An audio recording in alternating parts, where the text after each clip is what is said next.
like to describe us as a dysfunctional church. We knew that we needed to have changes made here at St. John's. We were a very large church, probably the largest church here in Boyertown.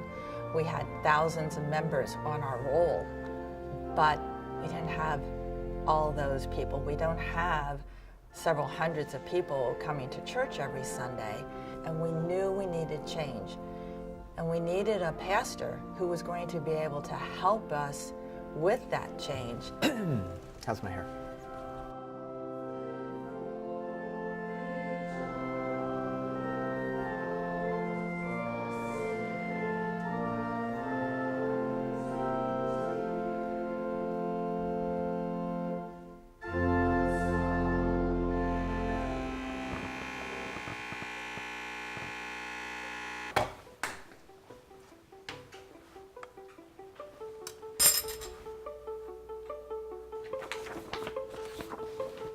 My name is Bob Mockemer, and I'm the senior pastor at St. John's Evangelical Lutheran Church in Boyertown, Pennsylvania. As a pastor, you don't just switch jobs. I guess some people do. I don't. I believe that this is not a job, it's a calling. I believe that God is integrally involved in what brings me to this place. I knew something possibly that they didn't know. I knew that they were already in the emergency department. They were already in a coma. They were already hurting and wounded, but they were unaware of just how far gone they were. The decision to be a pastor came kind of late for me. I was in college. I was in my senior year, about ready to be graduated. My intention was to, my desire was to go to law school, and I kind of had my life all planned out. I wanted to be a lawyer for a few years and run for position of a judge and work with domestic relations. And in the midst of all of that, one of my faculty members at Grove City College asked me to be the youth director and the short-term pastor for that congregation while they were in an interim experience.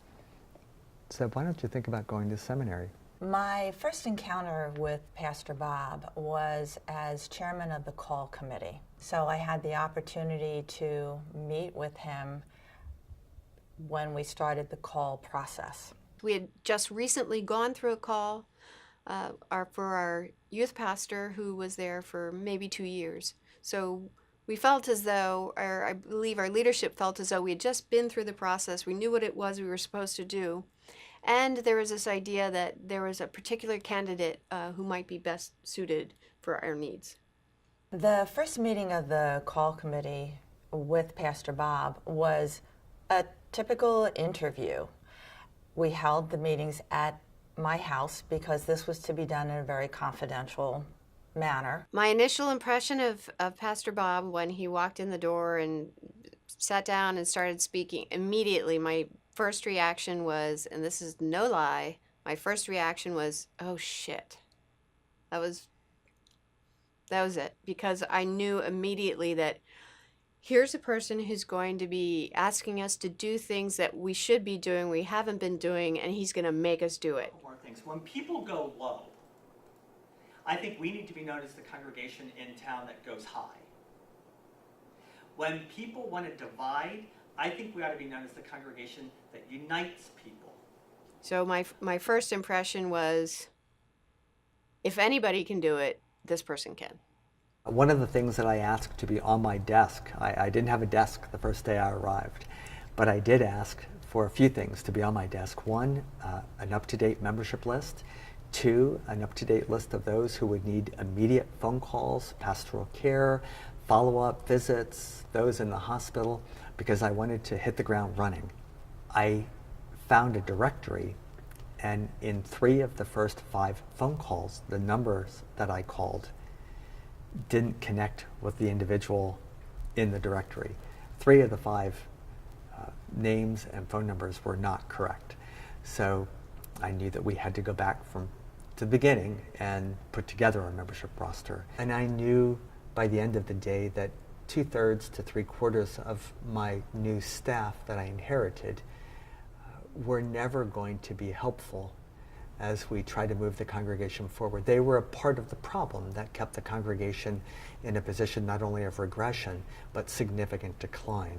I sent an email out this morning at 6:56 and not receiving any responses throughout the day, and then just finding out that it actually seemed to have made it through our internal system, but it never made it beyond, and it didn't make it to our members for an emergency meeting for tomorrow night.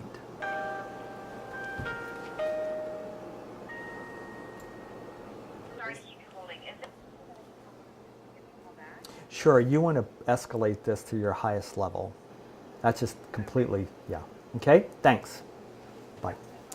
I accepted the position here believing that the congregation was in a better position than I found her. I thought they at least knew the names of their members and knew how many members they had. When I interviewed, they said they had over 3,000 members. But in actuality, after 2 years of trying to figure out who our members really are, we have less than 1,000 members here at St. John's. That in and of itself is pretty shocking. You need to be honest about what your membership roles are. We weren't. Why? Because we wanted to continue to be this big church and not admit to the other churches in the synod that we weren't? And did that show weakness, that our attendance was decreasing? Well, I think the most important role was the treasurer and the membership database thing. In 2015, that was a traumatic year for me because, not because Pastor Bob arrived, but because of everything else that happened. Beginning of the year, the membership secretary retired. So I basically took over the whole membership database since the beginning of 2015. The bookkeeper resigned in September of that year. The administrator resigned in March of that year. So there was basically no infrastructure there when Pastor Bob arrived or shortly thereafter. And I wound up doing a lot of those individual tasks, which put in a lot of hours here at the church. The way the funds were being utilized, I thought could be not only nudged, but shoved in a different direction. Millions of dollars were being used, but not to do anything to really help others. Most of those dollars were put into maintaining the staff that were currently here. Most people aren't looking for a leader. It's not even on the call papers. It's not even on the interview process. They didn't ask me what kind of leader I was. They asked me what kind of pastor, what kind of teacher, what kind of preacher. Today, if you're looking for a change in church, you don't want pastors and teachers and preachers as much as you need someone who can lead. Again, the questions were basic, and they needed to be asking a much more complex question. When Pastor Bob arrived, he had a preconceived concept of how the financials should be structured, and he made several statements and so forth along that avenue. After he arrived, I said, Pastor Bob, we need to speak. So we sat down and went over it. Went over the financials, how the financials were structured here at St. John's, and he had some changes that he wanted to make, which was fine, suggestions, and we accomplished quite a few of those. Probably the major discussion with Pastor Bob when he arrived was his concept of a financial secretary versus a treasurer. And the big discussion with Pastor Bob is that we have the roles flipped. So if I were treasurer, I would be doing the day-to-day stuff, and the financial secretary would be the reporting. And I said, no, that's backwards. That's not the way it should be. And I will not be writing checks or cutting checks and all that good stuff as treasurer. What did you do to help yourself with understanding the job? I'm not sure I know how to answer that question.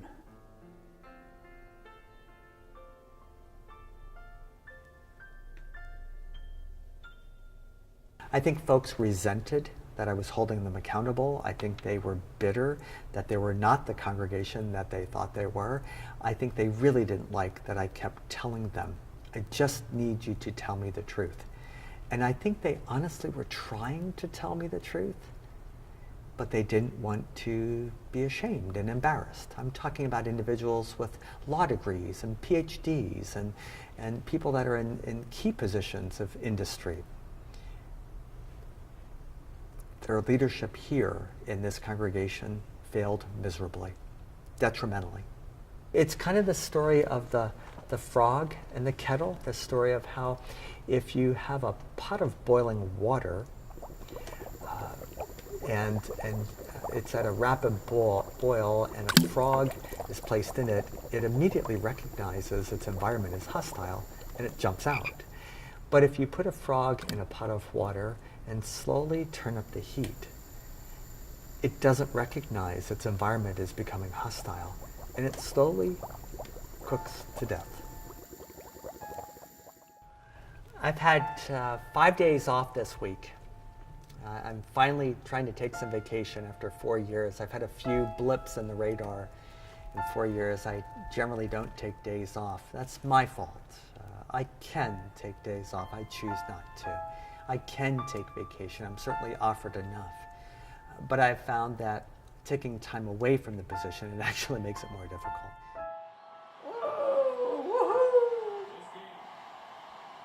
And it's over. So they just let the clock run out? They do. Really? Because there's no point. And only the possibility of an injury. Yes. So there's just no point. So they're the Big Ten East champions. Well, it's disappointing to be a marriage and family therapist and to know that my own marriage has suffered because of my strong commitment to doing my job. I know that my family have suffered. I've missed opportunities to see my grandchildren. I haven't spent enough time with them. But I received a letter from a wonderful, wonderful woman I know. I've gotten to know her. But she wrote a letter and she said, Pastor Bob, we will love your grandchildren, I'm sure, but please don't bring them around yet. We don't want to cause any trouble. I don't think I've ever experienced racism firsthand like that, and I wasn't quite sure what to do, and I'm not in the practice of holding things at all from my wife, and I chose, it was a day or two before I decided to share with her what I'd heard. I didn't know if it would have been a smarter, more wise thing to not share that with her. Can you imagine in the year 2015 telling your pastor, don't bring the most beautiful grandchildren in the world around? Don't share your family with us? Don't do that? I know that I love my congregation. I don't know if my congregation has love for me, that they would want me to, I guess, do the things that would ultimately bring happiness to me and probably bring joy to them. I don't know.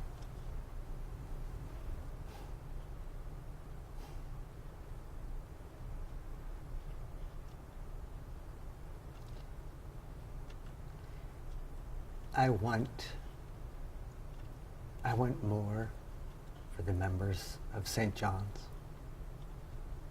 I have a hope that it is their desire to be more than they are. I'm very grateful for the way God has blessed my life in these 30 years in ministry. But I don't know if I've been feeling as blessed in these 3.5, 4 years. I think every leader is given an opportunity of a lifetime when all the things that have worked, all the things that have brought them pats on the back and accolades, and to the glory of God, much good. I think the best of the leaders are most blessed when they have to reinvent the way they lead. If we had called somebody else, we probably would have continued to just be like we had always been, and it would have been this slow deterioration that would have led to the death of St. John's.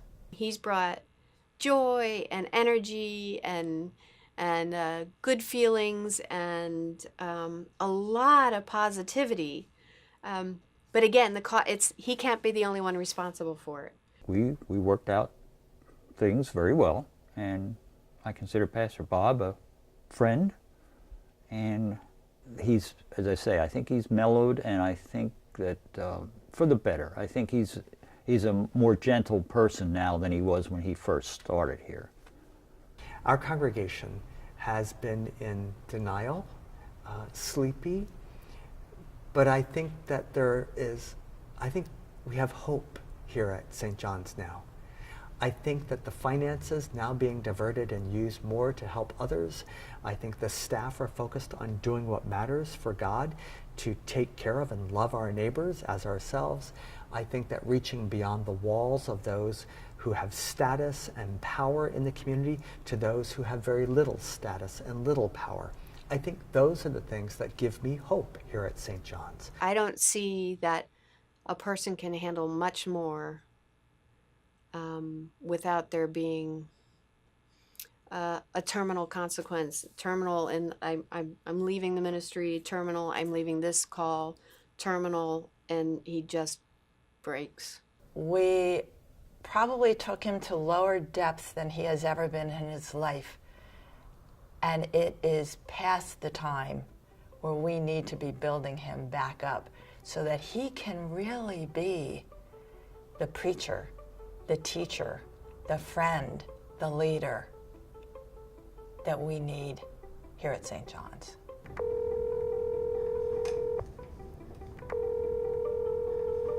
Hi, Pastor Bob. Hi, Sierra. Pastor Bob, what job opportunities have you been offered? Well, the one that actually has my interest piqued the most is in academia, and it's an administrative position in a college, a specialty college. And another opportunity that came up actually just a few days ago was to join, I think they're probably the most reputable and long-standing historic marriage and family therapy training school, one of the best in the country. Why have you not taken up these opportunities? I stay at St. John's largely because I don't have any sense that God's calling me away from where I am. I don't think that God calls us necessarily to places where we are going to experience happiness or just total job satisfaction, if you will. I think God calls us to places where if we are willing to be obedient, God will do things through us, and not always things that make us feel or result in us feeling good or happy or even joy-filled. I've yet to receive the most important answer of all, and that is, do you want to shift your way of doing and being? If they say yes, we want to shift it in a different direction, I'll be thrilled and I'll stick around for as many years as I can.